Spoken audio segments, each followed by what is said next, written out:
Financiero. ¿Cómo estás, especialista en temas de económicos que nos ayuda a entender el panorama nacional? ¿Cómo estás? Buenos días. ¿Cómo estás, Luis Alberto? Buenos días, gusto en saludarte. Igualmente, dime un poco ahorita, después me voy con Francisco Tapia de Círculo o Sonora para no perder la fe en los negocios también, a ver. Pero primero el panorama nacional del dólar. Ayer escuchamos acá a nuestro colaborador, el exdirector del TEC de Monterrey, nos hacía el análisis. ¿Cuál es la perspectiva nacional sobre este crecimiento del dólar imparable y frente a qué estamos? Bueno, yo creo que no hemos podido estimar con relativa precisión cuál ha sido el daño porque no ha parado de presentarse un proceso de devaluación de la moneda. No sabemos hasta dónde acabará y una vez que acabe, si existe alguna posibilidad de que esto se revierte en alguna medida, en algún porcentaje, aunque sea mínimo, ya tendremos que ver si regresa la moneda, si recupera parte de lo que ha perdido frente al dólar. ¿De qué estaríamos hablando para conocer cuál sería aproximadamente la dimensión de los daños? Pero indudablemente daños existen ya y sabemos que tendremos que enfrentarlo en meses posteriores cuando inicialmente, por lo menos en la inflación, tenga que reflejarse ya la carestía de algunos productos que van directamente, digamos, de los contenedores a nuestras mesas. Por ejemplo, hablando de los alimentos, que México lamentablemente es considerado como uno de los principales importadores de alimentos a nivel mundial y tendrán repercusiones posteriores que iremos conociendo poco a poco. Me parece que esta revuelta, que si bien es cierto afecta no solamente a México, a nosotros nos viene a agregar complejidad en un desempeño económico que ya se venía caracterizando por ser realmente muy mediocre, para hablar en términos muy específicos, con respecto al enorme potencial que tiene nuestro país para desempeñar una actividad económica más relevante. Yo, y dejo esta parte, el comentario, la respuesta, yo creo que esto obliga de manera muy relevante, muy importante al gobierno a replantear su política fiscal, y tengo elementos para afirmarte, Luis Alberto, que en el proyecto de presupuesto de egresos y ingresos de la Federación para el 2016 ya se contemplan algunos cambios en la política fiscal, procurando que haya mejor inversión y una estrategia en defensa del empleo y de la planta productiva. Entonces, ¿cuál sería tu recomendación a lo que viene? Porque ayer me decían, viene menos obra también, viene un impacto en el gasto público y en la economía, en el bolsillo, porque vamos a importar más entonces productos. ¿Cómo sería la afectación que pudiera venir?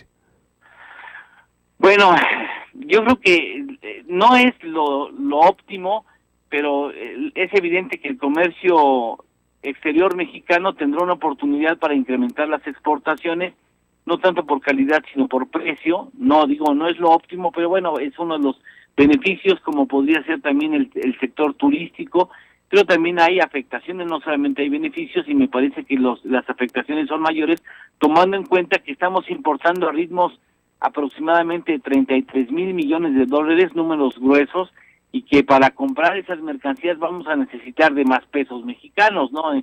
Dicen por ahí que se les va a multiplicar los recursos a quienes reciben remesas.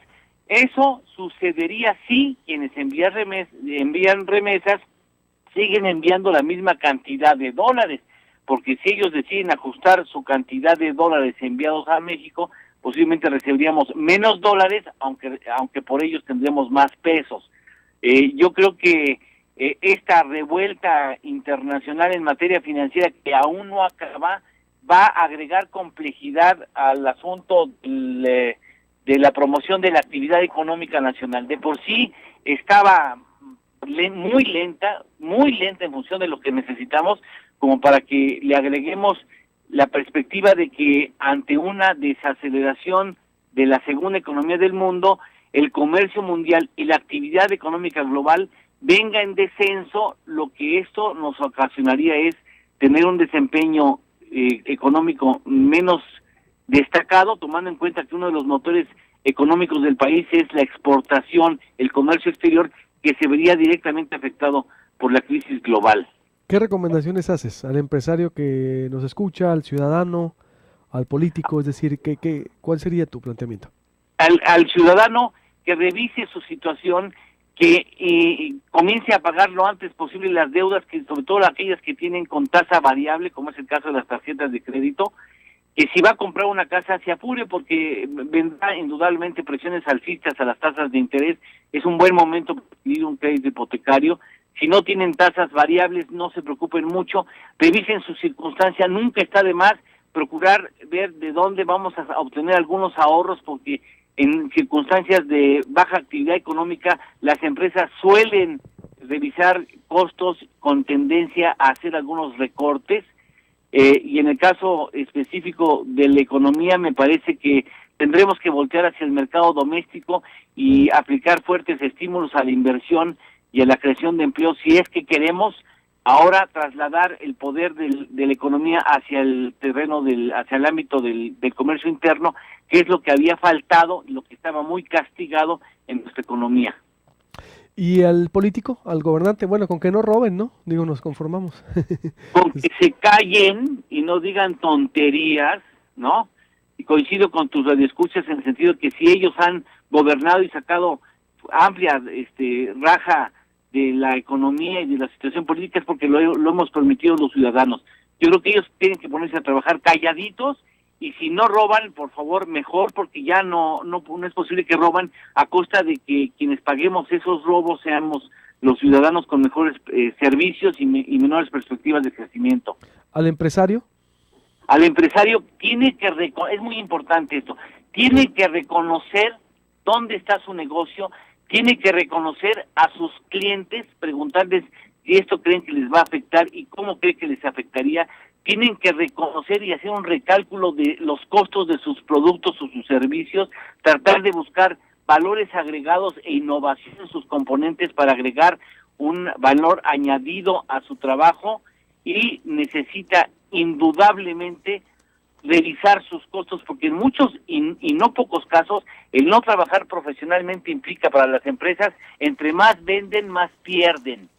Y es momento de revisar los costos y ver de qué manera podemos ahorrarlos, hacer algunos ahorros para poder trasladar ese beneficio a nuestros clientes. Muy bien, te agradezco mucho, Eduardo Torreblanca, de El Financiero, desde la Ciudad de México, como siempre, claro, para entender lo que nos sucede. Buenos días. Te agradezco mucho, que tengan un excelente día. Gracias, Luis Alberto. Igualmente, desde la Ciudad de México, nuestro colaborador en temas económicos, Eduardo Torreblanca. Y qué mejor para ir a Hostería ahorita en la mañana, ¿eh?